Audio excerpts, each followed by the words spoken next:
looking into some specifics for the Diamondbacks as far as more specific names they could look to target at the trade deadline, we are going to start with one Lane Thomas, an outfielder for the Washington Nationals. Of course, he's a household name.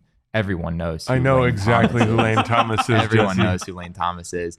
We can take a look at his stats, and if you look at his stats, you'll realize maybe you should know who Lane Thomas is.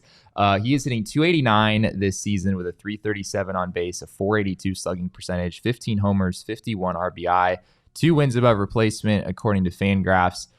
He's been pretty good for the Washington Nationals this year. Came over from the Cardinals in, I believe it was last year, maybe the year before, in a midseason trade. Not a guy that maybe that many people are familiar with.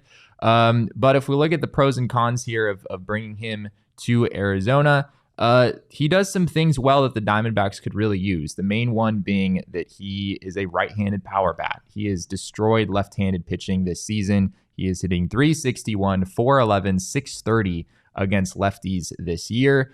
He is also controllable to some extent. He is due to make only around $700K the rest of the season, and he's arbitration eligible in both 2024 and in 2025. So you get him not only for the rest of this year, but 2 more seasons. Affordable financially, as I mentioned. On the con side, he's not an outstanding defender. He would be a corner outfielder. This year, he is at -2 defensive runs saved, -3 outs above average. So defensively, he's not fantastic, but he's not a liability necessarily either. He's okay. His bat is a little bit unproven. He's never had a season quite like this before, so I guess there could be some concerns there. And if you look at his peripherals, like his expected batting average and slugging percentage and whatnot, they're quite a bit lower than his actual numbers to this point in the season. So I'm not sure he's necessarily like an 850 OPS guy in the long term. But you can kind of understand why this could make some sense for the Diamondbacks. Jesse, please enlighten us on what it would take to trade for Lane Thomas. I mean, the simple truth is I have absolutely no idea, but we came up with something.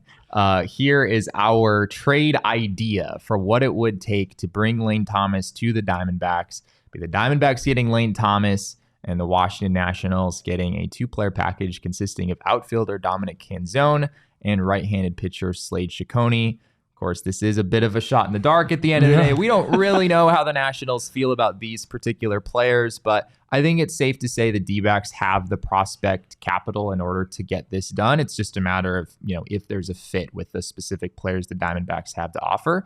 Danielle, how do you feel about doing this trade in particular with the Nationals? Yeah, Lane Thomas really fills a hole for the D-backs, I think.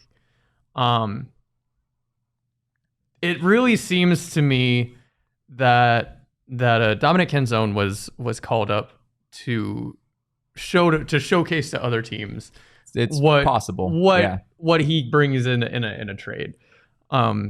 They're just, you look at the D-back system and there's so many left-handed outfielders. Like I really like Dominic Canzone. I've been really impressed with him, but you need a right-handed bat. I wouldn't be opposed to this.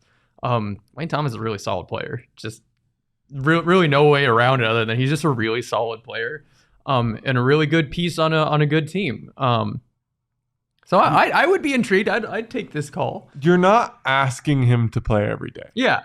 Probably You're not getting a superstar. The Nationals are asking him to play every day right now. Yeah. Right? So you're asking him to do what he's best at, and that's why you make the move. Yeah. Right? So obviously I'm not going to give up a massive haul for a guy who's having a breakout year. I mean, you never know if this is replicable, right? But it's one of those, like, you ask him to come in and play against left-handed pitching so that they can have somebody that crushes left-handed pitching. Yeah, that would definitely be the impetus for doing this is his ability to hit lefties. Michael says Thomas for Canzone and Ciccone. Nationals laugh and hang the phone up.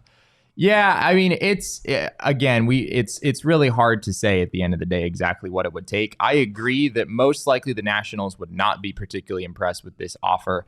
But if I'm being honest, I think this is sort of what Lane Thomas is worth. So I guess I'm kind of thinking this more from the Diamondbacks perspective. Yeah, this is all I would be willing to give up for him. I wouldn't be willing to give up anything other than anything more than this. Lane Thomas this year has a 351 WOBA. He has a 310 expected WOBA. He is way overperforming his expected stats. He has a career 106 WRC plus despite that. So he's basically been a league average hitter in his career, and he's a below average defender. So if the Nationals are looking at him as like some big trade asset that should get them a whole bunch, I just don't know if I see it. He has a 25% strikeout rate, which is higher than average.